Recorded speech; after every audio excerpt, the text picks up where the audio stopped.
오늘 우리에게 주시는 하나님의 말씀은 신약성경 마태복음 4장 1절에서 11절까지의 말씀이 되겠습니다. 제가 가진 성경은 신약성경 3면에 기록되어 있습니다. 신약성경 3면에 기록된 마태복음 4장 1절에서 11절까지의 말씀입니다. 이 기록된 계시의 말씀을 봉독하는 중에 살아계신 하나님의 음성을 모두 다 함께 들으실 수 있기를 바랍니다. 하나님의 말씀입니다.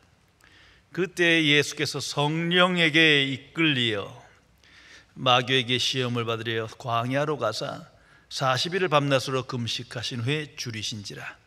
시험하는 자가 예수께 나와서 이르되 네가 만일 하나님의 아들이거든 명하여 이 돌들로 떡덩이가 되게 하라.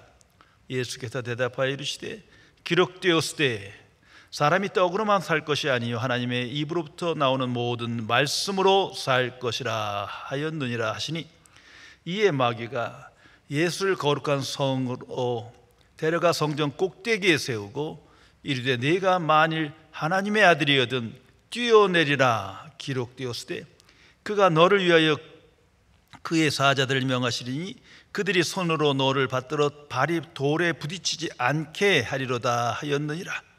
예수께서 이르시되 또 기록되었으되 주 너의 하나님을 시험하지 말라 하였느니라 하시니, 마귀가 또 그를 데리고 지극히 높은 산으로 가서 천하 만국과 그의 영광을 보여주며 이르되 만일 내게 엎드려 경배하면 이 모든 것을 내게 해주리라. 이에 예수께서 말씀하시되 사탄아 물러가라. 기록되었으되 주 너의 하나님께 경배하고 다만 그를 섬기라 하였느니라. 이에 마귀는 예수를 떠나고 천사들이 나와서 수종드니라. 아멘. 중국의 장자에 나오는 교훈적인 이야기를 소개하겠습니다. 스승이 제자에게 물었습니다. 자네는 진정한 도를 따르고 싶은가? 제자는 고개를 끄덕였습니다. 스승은 제자를 산속의 연못으로 데려갔습니다. 그 연못은 거울처럼 깨끗하고 고요했습니다. 스승은 말합니다. 이 연못에 네 얼굴을 비추어 보아라. 제자가 연못 속 얼굴을 들여다보자 자신의 모습이 또렷하게 보였습니다. 그때 스승은 큰 돌 하나를 연못에 던졌습니다. 그리고 파문이 일자 물이 흔들리며 얼굴이 사라졌습니다. 스승이 물었습니다. 지금 네가 보는 얼굴은 누구냐? 제자는 대답하지 못했습니다. 그러자 스승은 조용히 말했습니다. 시험과 유혹은 이와 같다. 너는 항상 내 자신을 보며 살고 있다고 생각하지. 그러나 어떤 바람, 어떤 유혹, 어떤 이익의 파문이 너를 흔들면 너는 내 자신이 누군지를 모르게 된다. 그러니 언제나 고요함을 지키라. 도는 고요한 자에게 머무는 것이다. 성도 여러분, 시험과 유혹은 항상 우리 앞에 존재합니다. 죽는 그 순간까지 시험과 유혹은 계속될 것입니다. 어둠의 세상 속에 사는 동안 시험과 유혹은 모든 인간 앞에 주어진 보편적 현재입니다. 이것은 피할 수 있는 것이 아닙니다. 그것을 피하는 인생은 죽는 것밖에 없어요. 살아있는 동안은 시험과 유혹을 피할 수 없다는 사실을 항상 인식해야 합니다. 특별히 거듭난 그리스도인은 더욱더 그렇습니다. 왜냐하면 사탄이 강력하게 역사하여 세상 속에서 하나님의 자녀를 실족하고 넘어지게 하기 때문입니다.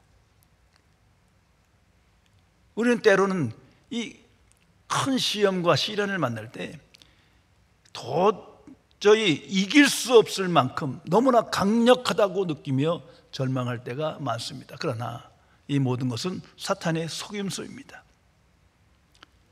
하나님께서는 하나님의 자녀에게 감당할 수 없는 시험과 유혹을 절대로 허락하지 않습니다. 이것이 성경의 선포입니다.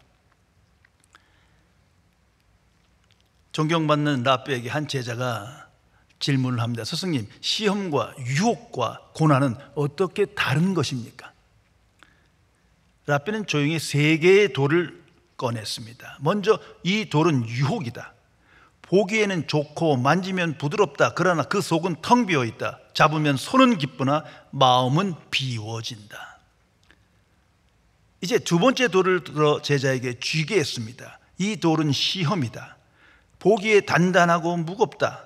손에 쥐기 버겁지만 쥘수록 너의 손은 단단해진다. 너의 무게를 묻는 것이 시험이다. 마지막으로 거친 돌을 제자 앞에 놓았습니다. 이 돌은 고난이다. 겉은 날카롭고 상처를 준다. 그러나 이 돌을 깎고 다듬으면 다른 사람의 무너진 집을 세우는 초석이 될 수 있다.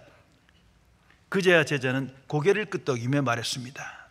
유혹은 날 달게 하며 비우고 시험은 나에게 묻고 자라게 하며 고난은 나를 깨뜨려 세상을 채우는 것이군요. 랍비는 웃으며 말했습니다. 그리고 이 세 가지 모두 하나님이 널 사랑하시기에 허락하신 것들이다. 깊이 생각해 보시기 바랍니다. 성도 여러분, 이 시험과 유혹은 항상 우리 안에서 시작되는 겁니다. 우리 주변이나 환경으로부터 시작되는 것이 아닙니다. 항상 우리 마음속에서 생각으로부터 시작된다는 사실을 항상 인식하며 오늘을 살아가야 합니다. 에덴 동산에서 있었던 선악과 사건이 그것을 우리에게 말씀해 주고 있습니다. 사탄의 유혹으로 말미암아 아담과 하와가 그 마음속으로부터, 그 생각으로부터 타락하게 되는 거예요. 이미 그 유혹에 넘어진 겁니다. 마음속 깊은 곳, 그 생각이 변질된 겁니다. 하나님을 경유하는 그 마음이 희석되고 작아지며 자중심의 세계관에 이끌려 살아가게 되어 죄를 짓는 겁니다. 이 놀라운 강력한 사탄의 능력에 대하여 인간의 의지와 힘으로는 감당하기 힘듭니다. 아니, 불가능할 때가 너무나도 많습니다. 성도 여러분, 오직 성령의 역사 속에서 믿음으로 우리는 승리합니다. 그래서 날마다 내 안에 거시는 성령님을 고백하며 영을 따르는 자로 오늘을 살아가야 합니다. 그럴 때 시험과 유혹은 결국 내가 누구인지를 깨닫게 하는 은혜의 방편이 됩니다. 그 시험과 유혹을 통해서 내 믿음의 수준이 어디이며 나의 정체성이 어떠한가를 깨닫게 됩니다. 나의 한계와 능력과 인격을 비로소 알게 되는 것입니다. 오늘 성경 말씀 속에 예수님께서 광야에서 시험받는 유명한 사건이 기록되어 있습니다. 이것은 우리에게 모두에게 하나님의 말씀을 계시하시는 계시적인 사건입니다. 예수님께서 시험받고 유혹받으셨습니다. 마귀가 잠깐 떠나지만 또다시 찾아오고 예수님 십자가에서 죽으시는 그 현장에까지 와서 예수님을 유혹합니다. 그러므로 모든 인류가 그렇고 특별히 하나님의 자녀는 시험과 유혹에 완전히 노출되어 있는 겁니다. 세상에 사는 동안 항상 그럴 것입니다. 이걸 기억해야 합니다. 그리고 언제 예수님께서 시험 받으셨냐? 여기에 우리에게 주는 중요한 메시지가 있습니다. 예수님께서 한 30년을 목수로 지내시다가 이제 성령 충만함을 받고 공생애를 시작하십니다. 위대한 복음의 역사를 시작하시는 그 첫 순간에 시험을 받으십니다. 정확히 말하면 위대한 공생애를 시작하기 위해서 하나님 나라의 일에 힘쓰기 위해서 생각하고 결단하고 실천하기 직전에 이미 마귀가 예수님을 시험하셨다. 성경은 기록합니다. 자, 생각해 보세요. 하나님의 자녀는 항상 이렇게 시험받습니다. 평소엔 잘 모르다가 하나님의 일을 하고 하나님께 영광 돌리고 이제부터 정말 성령의 사람으로 복음의 증인으로 살기로 결단한 그 순간, 실천하기 그 직전부터 이미 유혹에 시작되는 거예요. 그리고 대대세 사람들이 거기서 이미 넘어집니다. 왜냐하면 사탄은 강력하게 세상 속에서 역사하기 때문이에요. 그리고 사탄의 목적은 하나님을 대적하는 거예요. 하나님의 사람을 그냥 내버려 둘 이유가 없어요. 역사에 보면 특별히 오늘날 예수 믿으면 구원받아서 만사 형통하고 소원 성취하고 자아 성취하면서 세상에서 전쟁과 평화가 없어지고 성공하고 번영하고 유토피아가 이룬 이러한 잘못된 복음이 전해집니다. 이거는 사탄의 역사입니다. 이건 왜곡된 복음이에요. 이걸 항상 분별해야 합니다. 예수님 단 한 번도 그런 말씀하시지 않았고 성경은 그런 약속이 없어요. 오히려 종말에 치달을수록 예수님이 오실 때가 되면 전쟁과 재난이 끝이지 아니하리라. 그제야 끝이 오리라. 예수 잘 믿으면 모든 게 잘 되고 안정되고 행복하고, 이건 영적 사기입니다. 한번 생각해 보세요. 오늘날도 이슬람권에 가서 복음을 전합니다. 누군가가 정말 예수 믿고 구원받았어요. 세례받는 순간 가정에서 쫓겨나고 사회에서 추방됩니다. 박해받고 불이익을 당하고 때로는 죽음을 맞이합니다. 이게 현실이에요. 왜 이런 일이 있느냐? 사탄의 역사 때문이에요. 불신자 가정에서 어떤 특정인이 예수 믿고 구원받았어요. 그 가정이 깨집니다. 불화가 됩니다. 이런 일이 교인들 중에 허다합니다. 오래전에 제가 한 사람에게 전도해서 구원받고 세례받은 적이 있는데 이분이 호소하더라고요. 간증하는 거예요. 적당한 규모의 그 음식점을 했는데 잘 되던 게 갑자기 안 되기 시작한대요. 몇 년이. 결국 교회를 떠났어요. 성도 여러분, 시험과 유혹은 항상 있는 겁니다. 특별히 하나님의 자녀에게 더욱더 그렇습니다. 이것을 인식해야 우리는 극복하고 승리할 수 있게 됩니다. 오늘 성경 말씀에 보면 이 예수님이 받은 이 시험과 유혹 속에 세 가지 특징이 나타납니다. 첫 번째가 성령께서 마귀의 시험을 받도록 인도하셨다, 이렇게 기록합니다. 참 충격적이에요.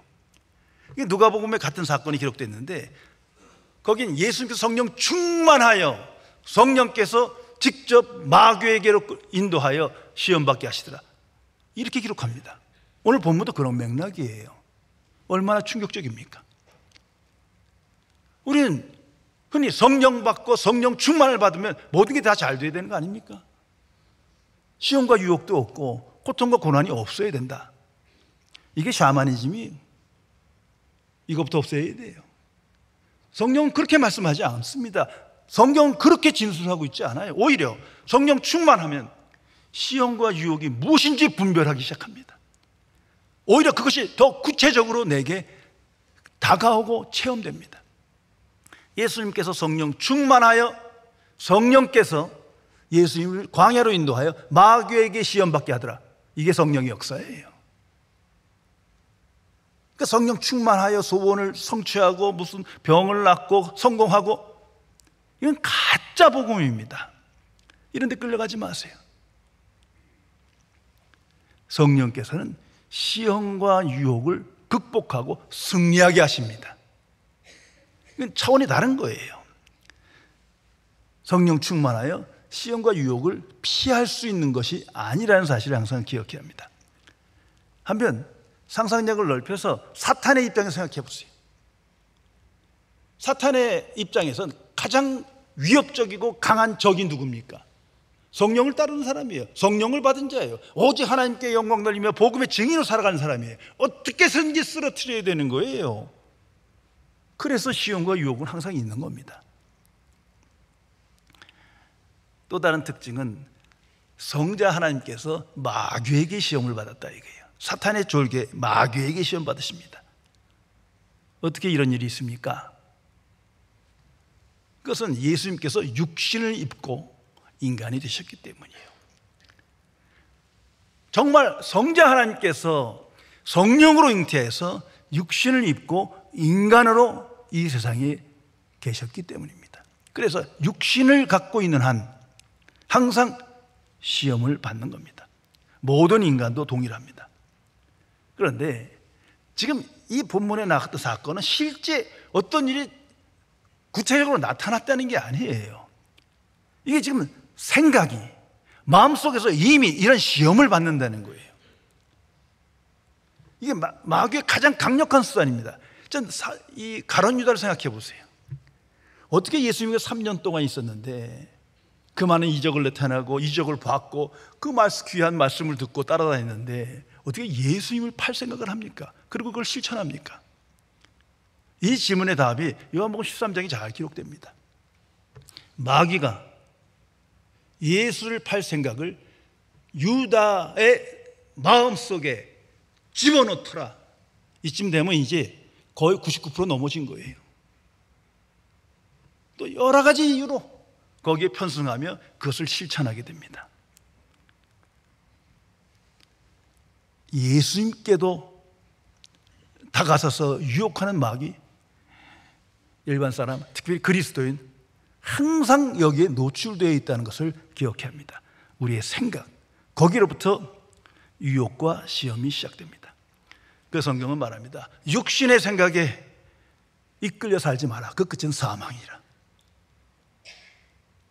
영의 생각에 이끌려 살아가는 자가 생명과 평화를 누리니라. 항상 기억해야 합니다. 그리고 또 다른 특징은 예수님께서 40일 금식 기도를 하신 후에 이 강력한 유혹을 받으셨다는 겁니다.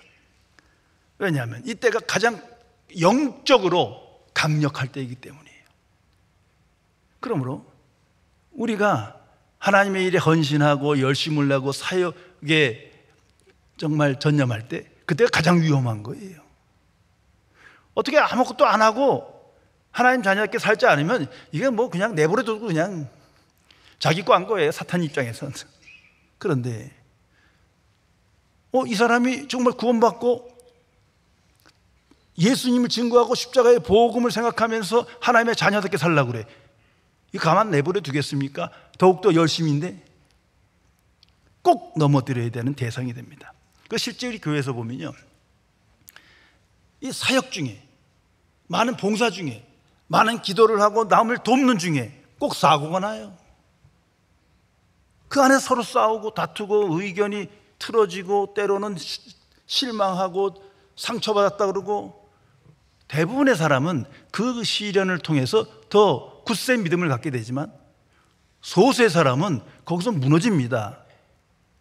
그리고 끝내 극복을 못하고 신앙생활 안 하고 교회 떠나는 사람들 많아요. 이건 우리가 어떻게 할 수 있는 일이 아니에요. 항상 하나님의 일을 할 때 더욱더 우리는 긴장하고 영적 각성 중에 살아야 유혹을 이길 수 있는 겁니다. 그리고 이 사건 속에 특별한 메시지가 있습니다. 이 세 가지 시험 속에 우리에게 주는 보편적인 하나님의 말씀이 나타나 있습니다. 우린 시험하면 영어로 테스트라고 그래요. 영어 성경을 보면 테스트를 볼 때마다 이건 하나님께서 시험하여 그 사람을 단련시키는 겁니다. 더 나은 믿음의 사람으로 변화시키는 과정일 뿐이에요. 그런데 템프트라는 영어, 이건 유혹이라고 번역되는데 이건 사탄이 유혹해서 넘어지게 하는 거예요. 문제는 이 테스트와 템프트를 문자로 보면 구별이 되는데 사건 속에서 보면 이게 항상 같이 오는 거예요.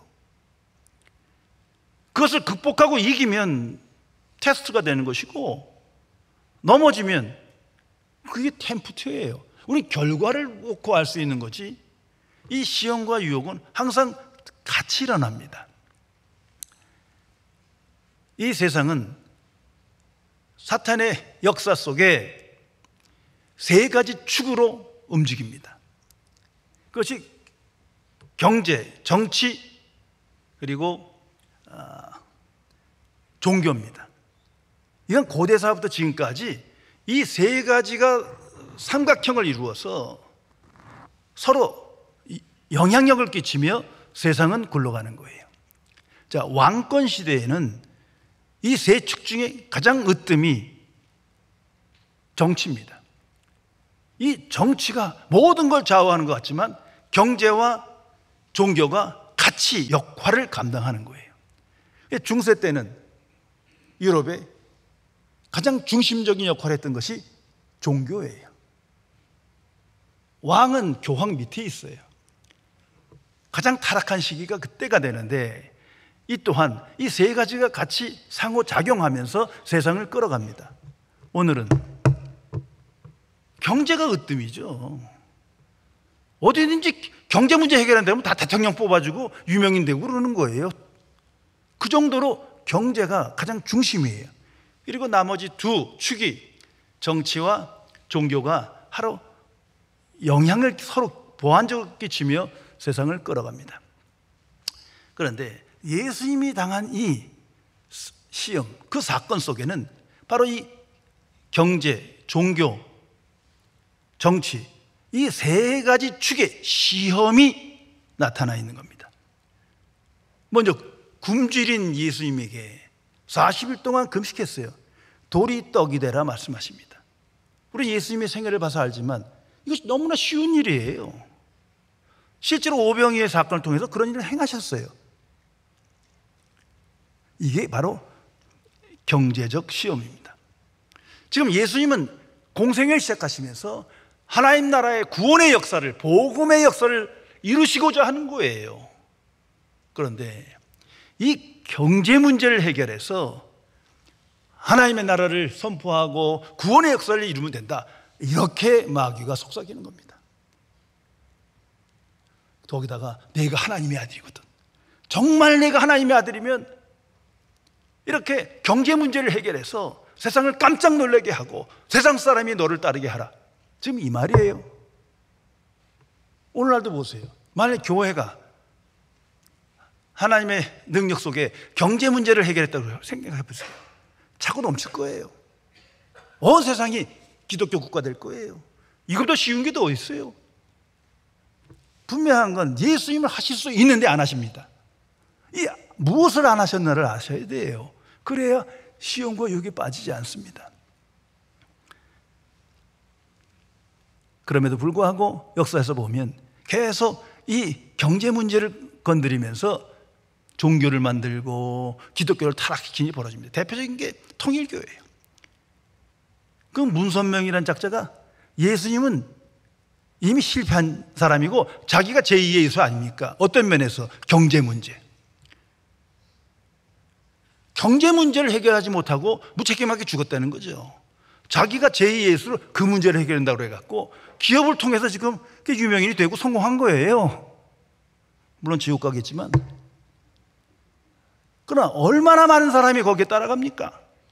오늘도 마찬가지입니다. 기독교 안에 번영의 복음이라는 것이 바로 이거예요. 예수 믿으면 부와 건강을 얻는다, 경제 문제 해결해주고 가정 문제 해결해준다. 정말 그렇습니까?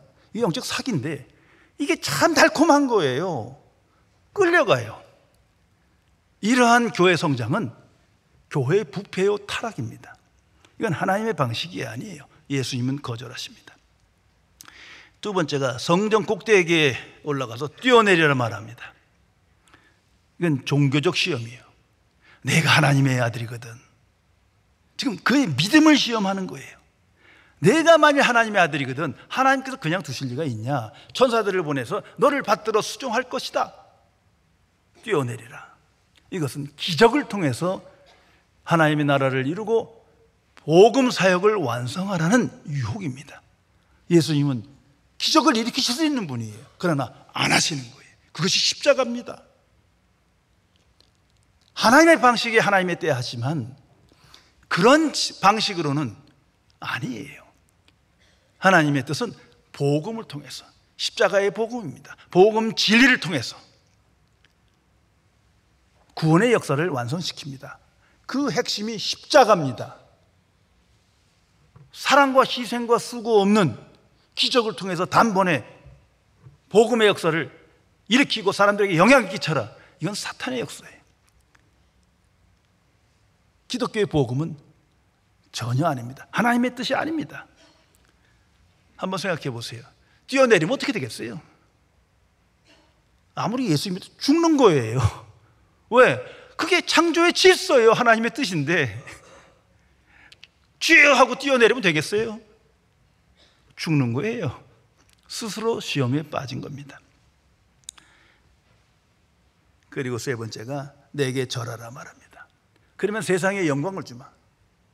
이 세상은 내 것이므로 이 영광을 모두 다 내게 주마.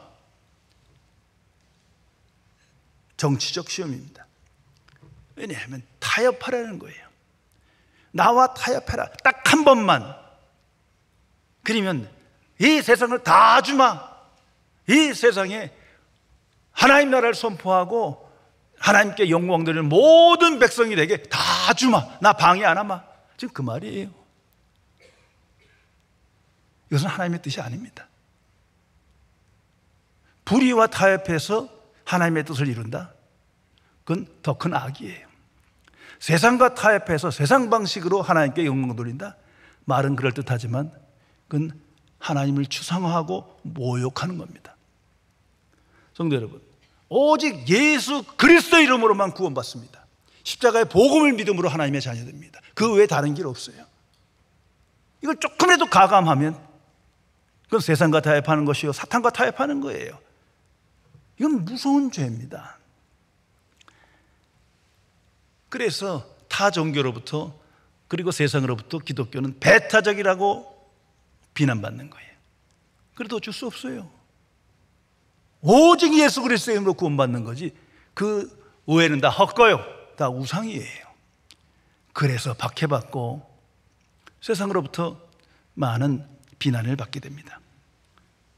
자, 세상의 방식으로 타협해서 사람들이 좋아하는 그러한 요소들로 예배를 드리고 교회가 운영된다면 사람들로 채워질지는 모르지만 그건 교회의 위기요 부패요 타락입니다. 항상 거듭남을 생각하세요. 거듭나지 않으면 천국 못 갑니다. 근데 거듭남은 오직 복음과 성령의 역사로만 가능합니다. 그 외에는 다른 방식으로는 안 돼요. 예수님은 이 모든 마귀의 힘을 물리치십니다. 그리고 이 속에서, 사건 속에서 승리의 비결을, 승리의 메시지를 우리에게 전하십니다. 예수님은 오직 말씀과 믿음으로 승리하십니다. 그래서 기록되었을 때 그리고 믿음으로 그 말씀으로 승리하십니다. 성경에 보면요, 뛰어내리라 할 때 마귀도 성경을 인용해요. 이걸 성경적 관점에서 보면 최고의 신학자는 마귀예요. 왜? 하나님을 가장 잘 알아. 말씀을 너무 잘 알아. 문제는 마귀는 안 믿어. 말씀을 왜곡시킬 뿐이에요. 예수님은 말씀이 하나님의 진리고 말씀으로 그대로 믿는 거예요. 그리고 그 말씀으로 승리하십니다. 성도 여러분, 이 외에 시험과 유혹을 이기는 다른 길은 없습니다. 전혀 없다는 사실을 분명히 알고 오늘을 살아가야 합니다. 하나님의 말씀을 묵상하고 그 말씀을 믿을 때 우리의 생각이 바뀝니다. 어떤 현실에서도 영의 생각으로 하나님 중심으로 생각이 바뀌어요. 그럴 때 이미 승리의 삶이 시작되는 겁니다. 그 속에서 육신의 생각이 작아지고 없어집니다.